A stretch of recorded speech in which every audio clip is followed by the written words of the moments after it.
नमस्कार। आशा है आप सब बहुत अच्छे हो। आज का एपिसोड में एक ट्रेडर मार्केट में क्या क्या मिस्टेक करता है इसके ऊपर थोड़ा रोशनी डालने का कोशिश करूंगा। देखिए, जब मैं पहली बार शेयर मार्केट में आया था बरसों पहले, मैं मार्केट में तब तो देखिए पहला बात है, उस वक्त ऑनलाइन ट्रेडिंग जैसा कुछ था नहीं। एनएससी आएगा, आ रहा है, इस तरह का बात हम लोगों ने सुने थे। एनएससी का तैयारी का काम चल रहा था, लेकिन ऑनलाइन प्लेटफॉर्म कुछ था नहीं। जो कुछ था वो हर एक स्टॉक एक्सचेंज के अंदर, वो हॉल बोलिए, रिंग बोलिए, अलग अलग स्टॉक एक्सचेंज में इसका अलग अलग नाम से बुलाया जाता था। एक ऐसा जगह जहाँ पे सब बहुत ब्रोकर एक जगह पे आके जो सौदा खरीदना बेचना ये सब काम होता था, जो आप लोग वो स्कैम 92 में ऑलरेडी देखे हो। तो इसी एक माहौल में मेरा इस मार्केट में आना, तो मैंने सबसे पहले जो शिक्षा इस मार्केट में, वही हॉल में या रिंग में, कुछ भी कह लीजिए, उसमें मुझे मिला, वो शिक्षा था सुनो सबकी, करो अपनी। आप लोग भी एक जगह पे नोट करके रखिए कि मार्केट में जो मिस्टेक एक ट्रेडर करता है वो ये कि सबका सुनता है और सबका करता है। कोई बोलता है कि एसीसी ले लो, ले लिया। कोई बोलता है कि स्टेट बैंक बेच दो, बेच दिया। सबका सुनिए, कौन क्या लेने के लिए बोल रहा है, कौन क्या बेचने के लिए बोल रहा है, और यहाँ पे थोड़ा प्रोसेस करने का कोशिश करिए कि फलाना ने एसीसी लेने के लिए क्यों कहा या स्टेट बैंक बेचने के लिए क्यों कहा। क्योंकि हर एक व्यक्ति यहाँ पे जो मुफ्त में टीवी चैनल हो या न्यूज़पेपर के माध्यम से हो, आपको जो ट्रेड का एडवाइस दे रहा है, तो उसके पीछे क्या कारण हो सकता है, इसको थोड़ा समझने का कोशिश करिए। दिमाग में थोड़ा जोर लगाइए, तो आपके सामने बहुत कुछ चीज क्लियर हो जाएगा।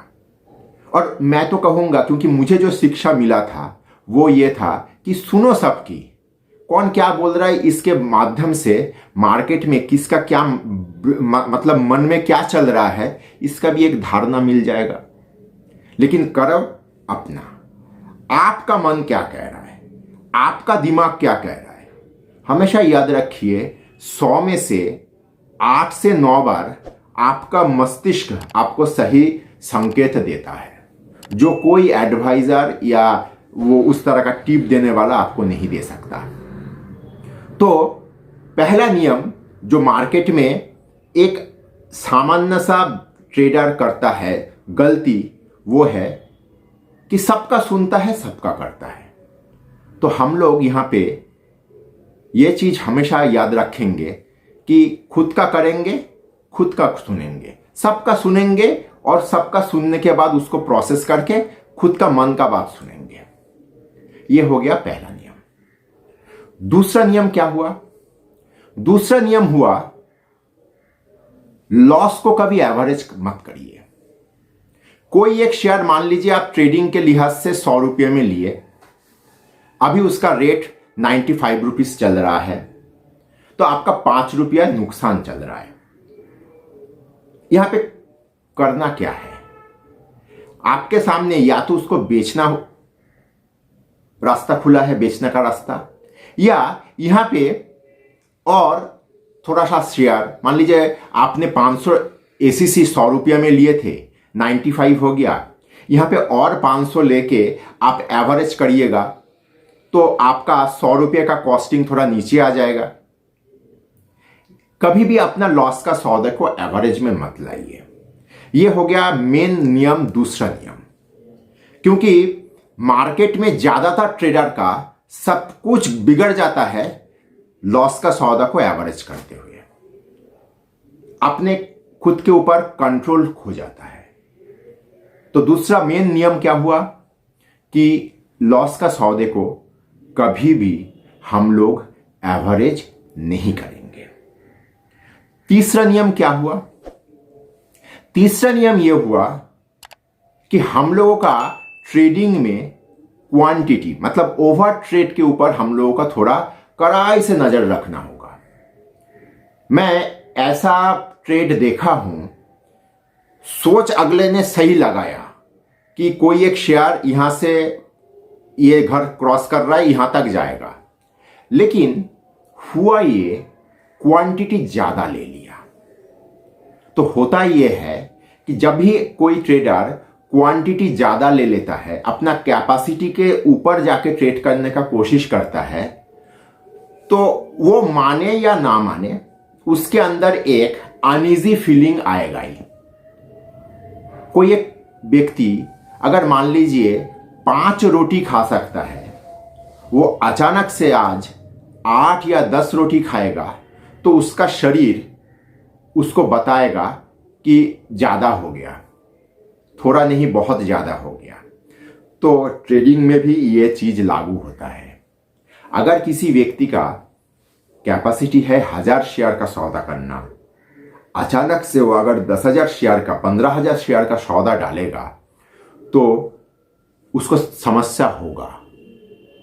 1000 शेयर में आप 10 रुपया का ऊंच नीच देखने का अगर आपके पास कैपेसिटी है फिनेंशियली, आप वही चीज 15,000 शेयर में अगर आप करोगे, तो वो 1 रुपया गिर रहा है तो मतलब 15,000 रुपया साफ हो रहा है। तो उसका शरीर में एक अनईजी फील होगा, और ये अनईजी फील जैसे ही आपका मन मस्तिष्क में हावी होना शुरू हो जाएगा, आपके हाथ से एक गलती को सुधारने के चक्कर में दूसरा गलती हो ही जाएगा। तो हमेशा याद रखिए कि अपना पोजीशन साइजिंग को ऊपर थोड़ा काम करिए। ओवर ट्रेड क्वांटिटी के ऊपर बहुत कड़ाई से नियंत्रण रखने का कोशिश करिए। तो पहला नियम क्या था? पहला नियम यह था कि सुनो सबकी, करो अपनी। दूसरा नियम क्या हुआ? दूसरा नियम यह हुआ कि हम लोग लॉस को कभी एवरेज नहीं करेंगे। तीसरा नियम क्या हुआ? तीसरा नियम हुआ कि पोजीशन साइजिंग को थोड़ा कड़ाई से मेंटेन रखेंगे। चौथा नियम क्या आता है? चौथा नियम आता है, कभी भी हम लोग ट्रेंड के एगेंस्ट में जाके ट्रेड नहीं करेंगे। ट्रेंड का एगेंस्ट में मतलब क्या हुआ? एक शेयर बढ़ रहा है, 100 रुपया का शेयर 150 रुपया हो गया। ज्यादातर ट्रेडर का मन में क्या चलता है मालूम? अरे 100 का शेयर 150 हो गया, और कितना बढ़ेगा, चलो एक बार ठोक देते हैं। यह होता है। 150 से चला गया 175, 175 हो गया, चलो और बेचते हैं। तो बेचते बेचते कहां तक वो जाएगा किसी को पता नहीं। कहीं पे एक जगह पे मैंने पढ़ा था कि अगर कोई व्यक्ति एक 100 रुपया का शेयर खरीदता है, उसका सर्वोच्च लॉस 100 रुपया होगा, क्योंकि 100 रुपया का एक शेयर क्या होगा? 0 हो जाएगा। 100 रुपया हो गया, 100 रुपया 0 हो गया, चलो उसका पूरा चीज खत्म। लेकिन 100 रुपया में कोई एक व्यक्ति बेच दिया, और वो शेयर ऊपर में जाने के लिए तो 5,000 रुपया तक भी जा सकता है। ऊपर में तो आसमान ही लिमिट है। मैं एक घटना आप लोगों के साथ साझा करूंगा, नाम नहीं बतलाऊंगा। उस वक्त रिलायंस कैपिटल का रेट हुआ करता था 2700 रुपया। तो मैं किसी कारण से चेन्नई में गया। साउथ का एक बहुत बड़ा ब्रोकिंग हाउस है, उनका डायरेक्टर, वहाँ पे हम लोगों का सॉफ्टवेयर कंपनी का सॉफ्टवेयर वगैरह चलता है। तो जाने से हम फोन में बातचीत तो होता ही है। तो उन्होंने बोला कि तुम चेन्नई में आए हो, चलो कल रात का, वो एक फ्राइडे था, कल रात का डिनर हम लोग साथ में करेंगे। मतलब चलिए कोई बात नहीं। तो रात में हम लोग साथ में डिनर में गए। मैं था, आप लोगों में से बहुत जन राजू को जानते हो, मैं और राजू था, और वो भाई साहब और उनका बेटा आया था। हम लोग चेन्नई टेनिस क्लब में हम लोग डिनर करते हुए मुझे ऐसा लग रहा था कि सर थोड़ा अनईजी फील कर रहे हैं। तो मैं बोला कि सर कोई प्रॉब्लम? तो बोला नहीं नहीं कोई बात नहीं, कोई बात नहीं। तो डिनर करते हुए मैं बार बार ऐसा फीलिंग्स मुझे हो रहा था, वो व्यक्ति अपने आप में नहीं है, क्योंकि मैं उसको पिछले करीब 18-19 साल से जानता हूं। उसका बिहेव बहुत मज़ेदार आदमी है, मज़ा करते हैं, मज़ा लेते हैं, मतलब गपशप बहुत बढ़िया, मतलब एक माहौल बना देने वाला व्यक्ति था। अब हुआ क्या, तो थोड़ा प्रेशर डालने के बाद पता चला उनका रिलायंस कैपिटल 1400 रुपये से शॉर्ट चल रहा है और भाव करीब 2600 प्लस 2700 के करीब।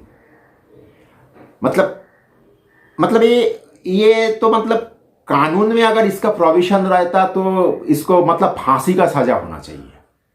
मतलब बहुत ही ऑनेस्टली अगर कोई कहे तो इसका फांसी का सजा। उनके पास पैसे का भरपूर मतलब ताकत था और 1400 का शॉर्ट पोजीशन वो 2700 तक खींचते हुए जा रहे हैं। और कितना, ये तो बहुत बड़ा सवाल है। तो उन्होंने एक जगह पे आप बोला कि विपुल एक बार तुम देखो। मतलब सर आप ऐसे कैसे कर सकते हो? बोला हाँ मैं तो समझ तो रहा हूँ गलती हो गया है, लेकिन यहाँ पे काट दूंगा तो पूरा चला जाएगा। मैं डिफरेंस देते हुए जा रहा हूँ। फ्यूचर में था उस वक्त रिलायंस कैपिटल। तो सौदा ठीक है सर कोई दिक्कत नहीं है, मैं तो संडे तक हूँ, कल हम लोग आराम से बैठ के इसके ऊपर स्टडी करते हैं। लेकिन अभी हम लोग जिस माहौल में हैं इस माहौल में आप थोड़ा हंसी खुशी रहो, मुझे यही अच्छा लगेगा। फिर अगले दिन हम लोग मिल के स्टडी वगैरह किए, डिटेल में स्टडी किए। तो हम लोगों को ऐसा लगा कि रिलायंस कैपिटल ऊपर में जाने के लिए तो और 300-350 रुपये तक जा सकता है। स्पॉन्टेनियस वो आदमी बोल दिया मैं 400 रुपये तक खींच दूंगा, कोई दिक्कत नहीं है। मतलब वहाँ तक ये चला जा सकता है। उसके बाद इसमें भरपूर गिरावट आएगा। आज रिलायंस कैपिटल का दाम मतलब क्या बोलूँ 20 रुपये का नीचे का शेयर बन के रह गया। लेकिन ये उस व्यक्ति के पास उस पैसे का ताकत था, वो खींच पाता, वहाँ तक लेके गया। फिर वो शॉर्ट को मेंटेन करते हुए पैसा जितना लेके गया उतना देके भी गया, उससे ज़्यादा देके गया। लेकिन एक सामान्य सा ट्रेडर आप लोग बोलिए तो बर्बाद हो जाएगा। घर मकान दुकान सब बिक जाता है। इस मार्केट में मैं इस तरह का घटना घटते हुए भी मैं देखा हूँ। तो इसीलिए मैं कहता हूँ कि ट्रेंड का एगेंस्ट में जाके ट्रेड मत करिए, क्योंकि 100 रुपये का शेयर 150 हो गया है। और कितना बढ़ेगा, ये और कितना बढ़ेगा जवाब कोई नहीं दे सकता। होने के लिए 100 रुपये का शेयर 2000 भी हो सकता है, 5000 भी हो सकता है। अगर 100 रुपये का शेयर 150 हुआ है तो हम लोग वहां पे ये अगर ढूंढे कि ट्रेंड क्या मजबूत है, चलती का नाम गाड़ी, मैं बहुत एपिसोड में ये शब्दबंद प्रयोग करता हूं कि जो चल रहा है उसमें चढ़ जाओ। माहौल उसी में, मतलब परिस्थिति के साथ चलना बेवकूफ़ी नहीं, वही अक्लमंदी का काम होता है। अगर बढ़ रहा है तो उसमें चढ़ जाओ, उसमें से पैसा कमाने का कोशिश करो। एगेंस्ट में जाके पैसा कमाने का कोशिश मत करिए।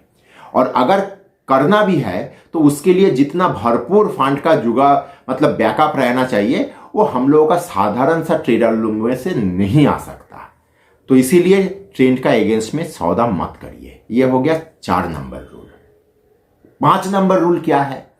5 नंबर रूल है कि कभी भी लीवरेज लेने का कोशिश मत करिए। इस मार्केट में मौका लेने वाले को मार्केट एकदम मतलब बलि दे देते हैं। अर्थात बहुत जन लोग इस तरह का ब्रोकर ढूंढते हैं कि मैं 1 लाख रुपया मार्जिन दूंगा, तुम मुझे लिमिट कितना दोगे। तो ब्रोकर भी जोश में आके कह देता है कि यार चिंता मत करिए, मैं 5 टाइम्स लिमिट दे दूंगा, 6 टाइम्स लिमिट दे दूंगा। मतलब 1 लाख रुपया मार्जिन के अगेंस्ट में वो 7 लाख 8 लाख 6 लाख का सौदा कर सकता है। ये अच्छा बात नहीं है। ब्रोकर आपका ऐसा जताएगा कि आपका बहुत हितैषी है, क्योंकि आपका मार्जिन है 1 लाख रुपया, आपका उसके अगेंस्ट में वो आपको 6 लाख 7 लाख का सौदा करने दे रहा है, वो जता रहा है कि आपका बहुत हितैषी है। मैं सिर्फ इतना आप लोगों से पूछना चाहता हूं, आप लोगों में से बहुत जन के साथ यह घटना शायद अतीत में घटा भी होगा। वो मार्जिन जब खत्म हो जाता है ना, वो ब्रोकर आपका सौदा काटने के बाद आपका फोन भी उठाने का शराफत नहीं दिखाता है। यह भी घटा होगा। क्या करूं सौदा, जल्दी बोलो। जो आपको पहले 7 टाइम्स 8 टाइम्स लिमिट दे रहा था, उसका बात का वॉइस चेंज होता है, तरीका चेंज हो जाता है, होता है। यही दुनिया है। तो वो जब मित्र बनने का कोशिश करता है, उस तरह का मित्र आप मत बनाओ। वो आपको चाहे कितना भी लिमिट दे दे, आप अपना कैपेसिटी का लिमिट को ही एंजॉय करो। तब आपको अगर लीवरेज अगर आप नहीं लेते हो, तो इस मार्केट में देर सवेर आपका हाथ में तो बाजी आएगा। लेकिन लीवरेज लेने का चक्कर में लोगों में क्या होता है, लोग 1 लाख रुपया का सौदा में 10% मतलब 10,000 रुपया देखते हैं। वो सोचता है, सामान्य सा ट्रेडर क्या सोचता है, सामान्य सा ट्रेडर ये सोचता है कि अच्छा मेरा गणित इतना बढ़िया है, मैं 1 लाख का सौदा लूंगा, 10% आएगा तो 10,000 आएगा। लेकिन अगर ऐसा व्यक्ति मुझे मिल जाए जो 1 लाख मार्जिन के अगेंस्ट में मुझे 10 लाख का सौदा लेने देता और 10% आता, तो मुझे तो कितना आ जाता, 1 लाख आ जाता, 10,000 के अगेंस्ट में 1 लाख। लेकिन वो बेवकूफ व्यक्ति ये नहीं सोचता कि 10 लाख का सौदा में अगर 10% ना आके 10% अगर चला जाता है, तो उसका वो 1 लाख रुपया मार्जिन साफ उड़न छू। तो इसलिए लीवरेज लेने का कोशिश कभी मत करिए। और छठा और अंतिम नियम जो मैं बहुत एपिसोड में चीख चीख के कहता हूं, वो ये कि stop loss fast, stop loss second, stop loss last. अगर कोई व्यक्ति अपना ट्रेडिंग का ये 5-6 गलतियों को ठीक तरीके से मैनेज कर लेता है, तो मैं दावे के साथ कह सकता हूं कि उस व्यक्ति को इस मार्केट से नुकसान होने का नहीं। वो भले ही ज्यादा ना कमाए, उसका लॉस होगा नहीं, और होगा भी तो बहुत कम में वो उसका समस्या मिट जाएगा। और एक चीज हमेशा याद रखिए, इस मार्केट में आप जितना लंबा टिकने का कोशिश करोगे टेस्ट मैच की तरह, उतना ही आप बड़ा इनिंग्स खेल पाओगे। आशा है आज ट्रेडिंग मिस्टेक के ऊपर आप लोगों को थोड़ा रोशनी दे पाया। धन्यवाद।